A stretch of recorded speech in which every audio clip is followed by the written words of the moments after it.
नमस्कार। उम्मीद है चैनल के माध्यम से जितने भी पीएस 95 पेंशनर्स हैं आप सबका एक नए वीडियो में स्वागत है। दोस्तों आज मैं बात करूंगा यहाँ पे कि जितने भी ईपीएस 95 पेंशनर्स हैं वो इतने दिनों से परेशान क्यों हैं, क्यों उनकी पेंशन में वृद्धि नहीं हो पाई, क्या कारण है, वो क्या कौन कौन सी समस्याएं हैं जिसकी वजह से पेंशनर्स की पेंशन रुकी हुई है, अटकी हुई है।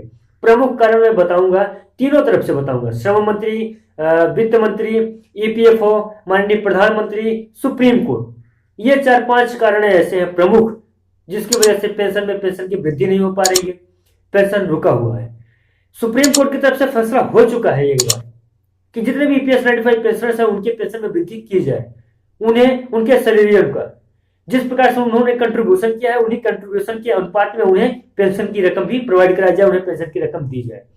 अब मैं यहाँ पे आपको कुछ लिस्ट बताना चाहूंगा कि जहां जहां के लोगों को ईपीएस 95 पेंशन के अंतर्गत आते हैं इसके बावजूद भी उन्हें भरपूर लाभ जितना वो चाहते हैं उन्हें नहीं मिल पाया।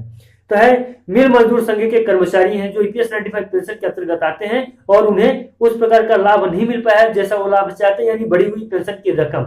आगे है जी किसान सहकारी चीनी मिल, परिवहन विभाग के कर्मचारी हैं, कोयलरी है, वन विभाग के कर्मचारी हैं, जल निगम के कर्मचारी हैं।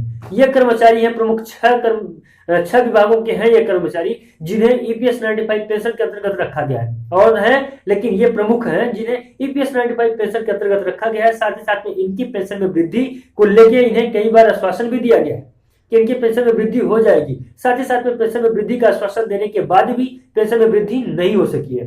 पेंशन में न वृद्धि होने के पीछे प्रमुख कारण क्या क्या है ये भी मैं आपको बताऊंगा। तो सबसे पहले सुप्रीम कोर्ट की मैं बात करता हूं तो सुप्रीम कोर्ट की तरफ से यह फैसला आ चुका था कि जितने भी ईपीएस 95 पेंशनर्स हैं उन्हें बढ़ी हुई पेंशन की रकम दी जाए, लेकिन शर्त वहां पर यह रखी गई थी कि जिसका जितना कंट्रीब्यूशन हुआ है कंट्रीब्यूशन के आधार पर उन्हें उनकी पेंशन प्रोवाइड कराई जाए। फिर ईपीएफओ ने क्या किया वो भी मैं आपको बताऊंगा, लेकिन उसके पहले मैं आपको यहाँ पे बता दूं कि माननीय जो सांसद हैं हेमा मालिनी जी, उनके द्वारा भी कहा गया था कि जितने भी ईपीएस 95 पेंशनर्स हैं उन्हें पेंशन की रकम प्रोवाइड कराई जाए, पेंशन उन्हें मुहैया करा दिया जाए, लेकिन तब भी नहीं हो सका। इसके बाद माननीय प्रधानमंत्री के द्वारा भी ईपीएफओ से भी कई बार प्रश्न उत्तर किया गया और ईपीएफओ से भी पूछा गया कि कब तक में ईपीएस 95 पेंशनरों को पेंशन दी जाएगी। तब ईपीएफओ ने कहा था उस टाइम पे कि हमारे पास जो ईपीएस 95 पेंशन के अंतर्गत आते हैं उनका एक सूची बनाना पड़ेगा, साथ ही साथ में देखना पड़ेगा कि किसका कितना कंट्रीब्यूशन हुआ है, उसी आधार पे हम उनको पेंशन देंगे। लेकिन कब से देंगे यह सूचना नहीं आई थी। साथ ही साथ में फिर से सुप्रीम कोर्ट में केस हो गया, सुप्रीम कोर्ट में सुनवाई चालू होगी, 2 बेंच जो है तो त्रिस्तरीय बेंच पे जो है तो केस को ट्रांसफर कर दिया गया। ठीक है, अब 3 जजों के बेंच पे जब केस को ट्रांसफर किया गया, लेकिन उसके बाद भी अभी तक केस पेंडिंग है, केस पे कोई सुनवाई नहीं हुई है। यानी कि जब तक सुप्रीम कोर्ट के द्वारा केस की सुनवाई नहीं हो जाती है तब तक पेंशनरों की पेंशन में वृद्धि होना संभव नहीं दिख रहा है। अब आगे मैं बात कर लेता हूं एनएचसी की तरफ से।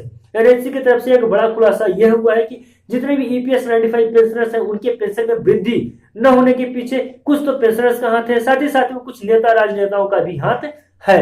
अब कौन कौन से नेता राजनेता हैं ये नहीं मालूम। साथ ही साथ में इस बात का भी दावा किया गया कि जब भी ये नेता राजनेता वोट मांगने के लिए आते हैं उस समय पे साफ और स्पष्ट रूप से यह बोलते हैं कि जितने भी गरीब हैं उन्हें एक अच्छी सुविधा मिलेगी, लेकिन गरीबों को सुविधा कब मिलेगी बताते नहीं है। सरकार में आ जाते हैं, उनका भाषण जब होता है भाषण में अपने यही बोलते हैं कि गरीबों को एक टारगेट करते हैं, गरीबों को मुद्दा बनाते हैं और अपने लुभावने भाषण से गरीबों को आकर्षित करते हैं अपने ओर और गरीबों को वोट को लेते हैं ये। लेकिन जब ये सरकार सत्ता में आ जाते हैं, सरकार बन जाती है कि इसके बाद में उन्हीं गरीबों की तरफ देखते भी नहीं है। आज तक क्या किसी भी नेता या राजनेता को आपने सुना है कि मैं अमीर को गरीब बना दूंगा, अमीर को यहां कर दूंगा, अमीर को नहीं। जब भी बोलते हैं तो यही बोलते हैं कि गरीब को अमीर बना दूंगा, गरीब को यह सुविधाएं दूंगा, गरीब को वो सुविधाएं दूंगा।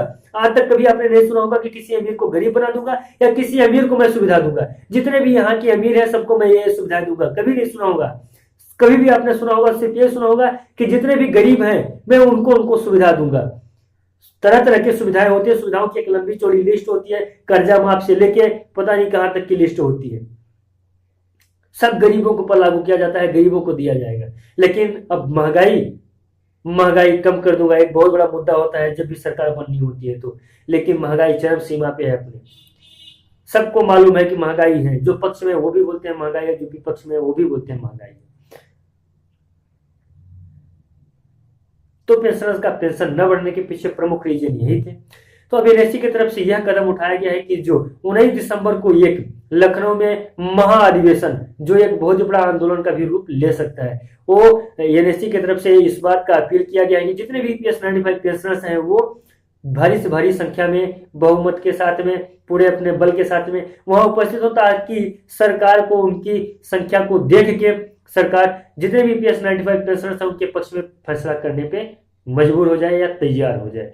अब देखिए, जितने पेंशनर्स हैं, पेंशन में वृद्धि होना आम बात नहीं है, पेंशन में वृद्धि हो जाएगी, लेकिन सुप्रीम कोर्ट का जब अगली हेयरिंग तारीख आएगी, सुप्रीम कोर्ट के द्वारा जब अगला फैसला किया जाएगा इसके बाद ही, लेकिन जब सरकार आपके पक्ष में रहेगी तब। तो अभी आप सरकार को अपने पक्ष में करने की कोशिश करिए कि सरकार को आप अपने पक्ष में कर लें।